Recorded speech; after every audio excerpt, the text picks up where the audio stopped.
좋은 아침입니다.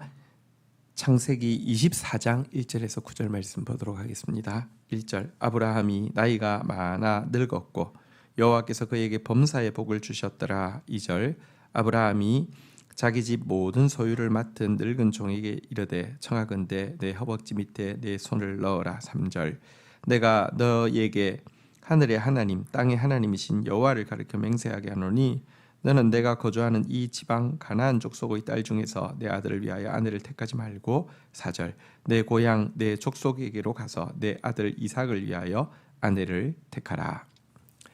자, 이제 나이 많아 늙은 아브라함은 참으로 중요한 일을 하려고 합니다.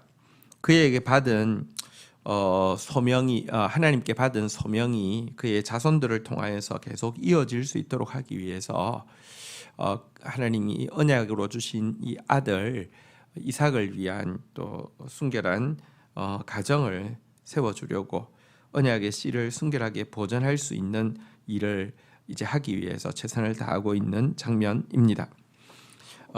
그래서 아브라함은요 그의 집에 신실한 집사인 이 그 엘리에셀을 이제 불러서 그에게 부탁을 하고 있는 장면인데요.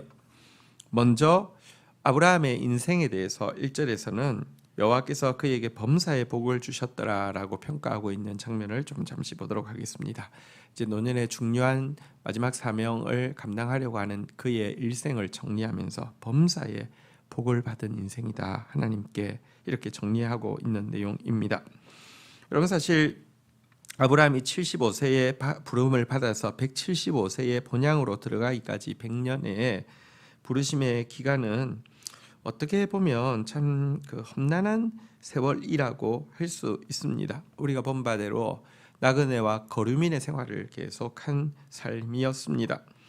하지만 그의 삶에 대해서 범사의 복을 받았다라고 이야기하고 있는데 그렇다고 하면 이 복이 우리가 잘 아는 예를 들면 그냥 재물의 복이랄지 아니면 무슨 자녀가 많은 복이랄지 아니면 무슨 어려운 일이 안 생기는 편안한 삶이랄지 이런 것이 아님을 알게 됩니다. 성경은 복 중의 복은 하나님을 가까이 하는 것이라고 이야기하고 있습니다. 아브라함은 그의 일생에 일어나는 모든 일을 통하여서 하나님을 더 가까이 하게 되었고요. 하나님을 더 가까이 알게 되었습니다. 그래서 성경은 아브라함의 인생을 요약해서 하나님께서 범사의 복을 주신 사람이다라고 평가했던 것입니다. 그가 엘리에셀에게 엄중히 맹세하면서 부탁하는 내용은 가나안 땅에 있는 여인들 중에서 이삭의 그 아내감을 구하지 말고 내 고향으로 돌아가서 그곳에서 아내를 택하라라고 이야기하고 있습니다. 가나안 땅은 앞에서 우리가 살펴본 바대로 소돔과 고모라의 기록을 통해서도 알 수 있지만 정말 부패가 극간데까지 가 있었던 데 비하면 아브라함이 나왔던 곳 하란 땅은 그래도 아직까지 종교적인 순수성을 유지하고 있었기 때문에 이와 같은 부탁을 하게 된 것 같습니다. 자, 그러자 5절부터 한번 보도록 하겠습니다. 종이 이르되 여자가 나를 따라 이 땅으로 오려고 하지 아니하거든 내 주인의 아들을 주인이 나오신 땅으로 인도하여 돌아가리이까.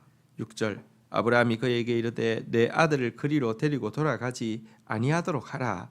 7절 하늘의 하나님 여호와께서 나를 내 아버지의 집과 내 고향 땅에서 떠나게 하시고 내게 말씀하시며 내게 맹세하여 이르시기를 이 땅을 내 씨에게 주리라 하셨으니 그가 그의 사자를 너보다 앞세 보내실지라 내가 거기서 내 아들을 위하여 아내를 택할지니라.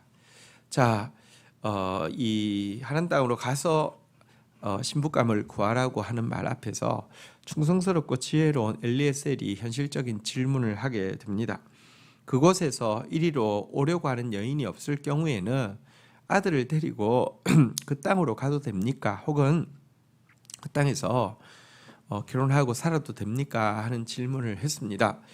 그 이유는 여러분 이 가나안 땅에는 아브라함의 근거가 아무것도 없습니다. 지금 막벨라 굴을 산 것 외에는 그것도 무슨 큰 부동산이 아니라 매장지잖아요. 매장지 하나 산 것 외에는 땅도 없습니다. 그리고 뭐 아브라함이 이렇게 가나안 땅 자체가 부패한 것을 알기 때문에 하나님께서 신부감을 구하라고 했으니 차라리 현재 모습만으로 보면 하란 땅이 더 낫다는 것 아닙니까? 그래서 옮겨가도 됩니까? 라고 물어봤습니다. 그러자 아브라함은 이야기했습니다. 지금 현실적으로 보면 문명으로도 더 뛰어난 문명을 가지고 있고 현실적으로 보면 부패상도 훨씬 덜한 그곳으로 되돌아가서 좋은 사람 만나서 결혼하는 거 생각해 볼 수 있는 문제이지만 단호하게 거절하고 있습니다. 금지하고 있습니다. 하나님께서 내 아버지 집 고향 땅 떠나라고 명하셨다. 또 하나님께서 이 땅을 너희의 씨에게 주겠다고 약속하셨다.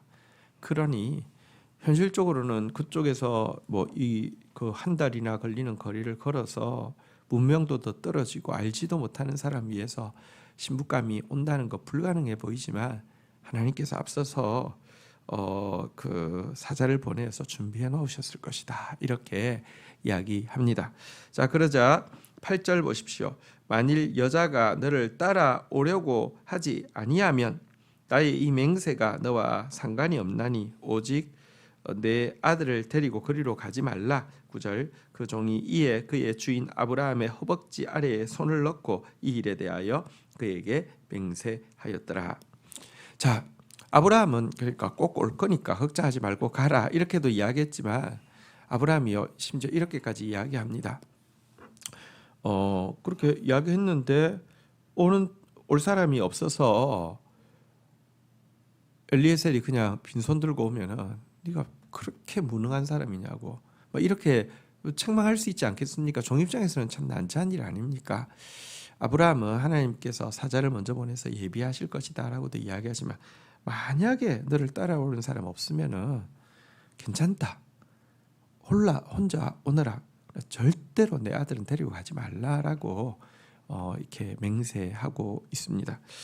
이것은 우리가 하나님께서 이렇게 해주실 것을 믿습니다. 여기까지는 믿음을 고백하지만 그리 아니하실지라도는 참 쉽지 않은데요. 아브라함의 믿음은 여러분 하나님께서 그렇게 하실 것을 믿었지만 인간적으로 생각하면 그렇게 하지 않아서 현실적으로 결혼하는 게 어려워 보이는 상황이 된다 할지라도 하나님은 우리의 생각을 초월하여 일하실 것이니 어쨌든 하나님의 명령한 자리에 있어야 된다라는 믿음을 보여주고 있습니다.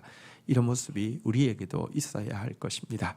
주신 말씀 붙잡고 기도하며 나가도록 하겠습니다. 하나님 아버지 감사합니다.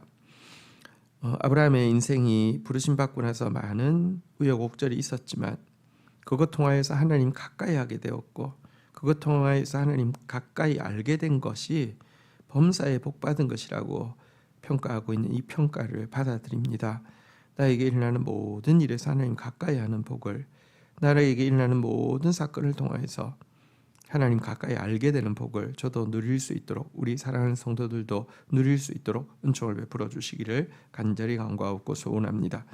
아브라함이 믿음의 후손을 위하여서 언약의 씨를 남기는 일을 위해서 최선을 다하고 있으면서도 아브라함이 하나님께서 자기에게 주신 명령, 고향 땅을 떠나라고 하신 것, 이 땅을 주시겠다고 하신 약속, 거룩한 씨를 이어주시겠다고 하신 그 약속을 굳게 믿고 있는 모습, 타협하지 않는 모습을 보게 됩니다.